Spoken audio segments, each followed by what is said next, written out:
दरअसल ये आरोप इंदौर के ही एडवोकेट सूरज यादव ने लगाए हैं। गुरुवार दोपहर को शहर की इमोजी लाइन स्थित इंदौर जिला पंजीयक कार्यालय के बाहर एडवोकेट सूरज यादव धरने पर बैठ गए और पंजीयक कार्यालय पर भ्रष्टाचार का आरोप लगाते हुए मोर्चा खोल दिया।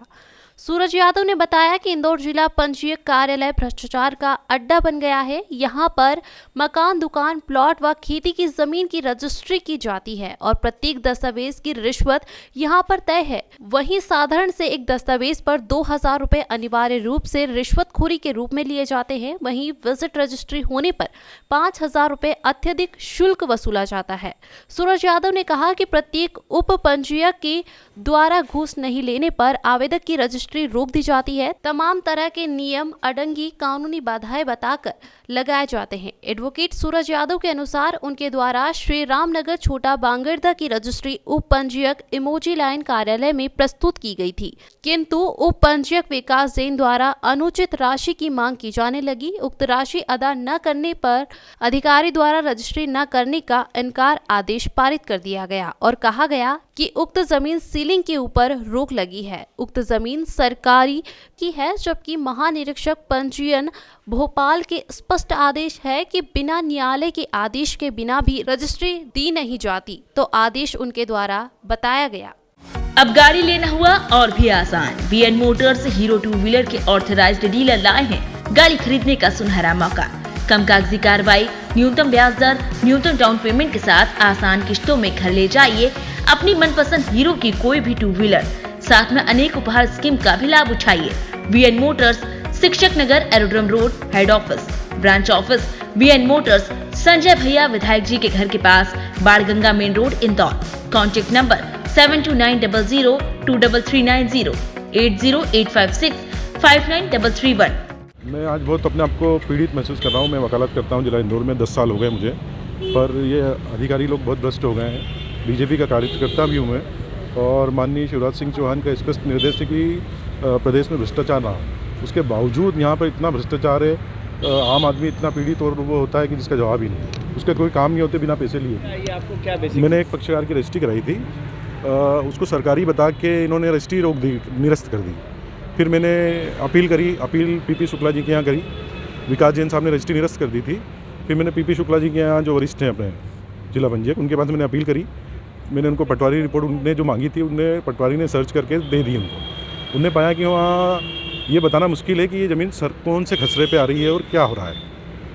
तो इसी स्थिति में इनको रजिस्ट्री कर देना चाहिए था। फिर भी ये अड़ंगा लगा रहे हैं, अननेसेसरी मांग कर रहे हैं मेरे से, तो जो देने में सक्षम नहीं हूँ। इसलिए मैं आप सबके समक्ष, लोकतंत्र का चौथा स्तंभ कहा जाता है आपको, तो इसलिए आपकी शरण में आया हूँ। वहीं मामले में उप पंजीयक विकास जैन ने कहा कि उन्होंने न्यायालय के आदेश के मुताबिक कार्य करने की बात कही और कहा कि मुझे जो भी कार्यवाही करनी थी मैंने जिला पंजीयन संचालक के मुताबिक कार्य किया है। ये मामला मेरे यहाँ लंबित नहीं है। मुझे इस पर जो भी कार्रवाई करनी थी मैंने करके जिला पंजीयक महोदय के यहाँ भेज दिया है। मामला वहाँ पे लंबित है, आप बात कर सकते हैं। बाकी जो उनका कहना है कि जो उन्होंने ऊपर अपील की होगी, उनका आदेश है कि भाई ये रजिस्ट्री नहीं रोकी जा सकती, उस पर आप क्या कहते हैं? देखिए, रोकी जा सकती नहीं रोकी जा सकती वो मैंने लिखित में आदेश किया है और आगे का कार्रवाई के लिए अग्रिम न्यायालय में लंबित है। इस तरीके का सर भ्रष्टाचार का भी आरोप लगाया और आपका ही पर्टिकुलर नाम लिया है उन्होंने। ऐसे सभी आरोप बेबुनियाद है, इसका कोई सार नहीं है। आपकी तरफ से क्या आदेश पारित किए गए हैं? वहीं दूसरी ओर जिला पंजीयक PP शुक्ला ने कहा कि सूरज यादव के मामले में जांच जारी है और कानूनी नियम के अंतर्गत वह कार्य कर रहे हैं। वहीं उन पर और उनके विभाग के अधिकारियों पर भ्रष्टाचार के आरोप बेबुनियाद है। अतिशेष भूमि सीलिंग की जो अतिशेष भूमि थी उससे संबंधित एक दस्तावेज प्रस्तुत किया था, जिसे हमारे सब रजिस्ट्रार ने रजिस्ट्रीकरण अधिनियम की धारा 71 के तहत इनकारी का आदेश पारित किया है और दस्तावेज पंजीयन से इनकार कर दिया है। उसके विरुद्ध इन्होंने धारा 72 में मेरे समक्ष अपील की है। हमारे द्वारा अपर कलेक्टर महोदय को मतलब सीलिंग शाखा को पत्र लिखा गया इस संबंध में जानकारी प्राप्त करने के लिए कि क्या वो सीलिंग की ज़मीन है या नहीं है। तो वहाँ से ये रिप्लाई आया है कि चूँकि मकान बने हुए हैं और मकान के आधार पर वो ज़मीन की एग्जैक्ट जो वो स्थिति है नहीं बताई जा सकती, मतलब किस सर्वे नंबर में है, इसलिए वो स्पष्ट रिपोर्ट नहीं आई है कि सीलिंग में है या नहीं है। ये उन्होंने लिखा है कि वस्तुस्थिति नहीं क्लियर की जा सकती, यह मकान किस सर्वे नंबर में है। तो मेरे यहाँ पेंडिंग है और धारा 72 में जांच के बाद इसमें प्रॉपर मैं आदेश कर दूंगा।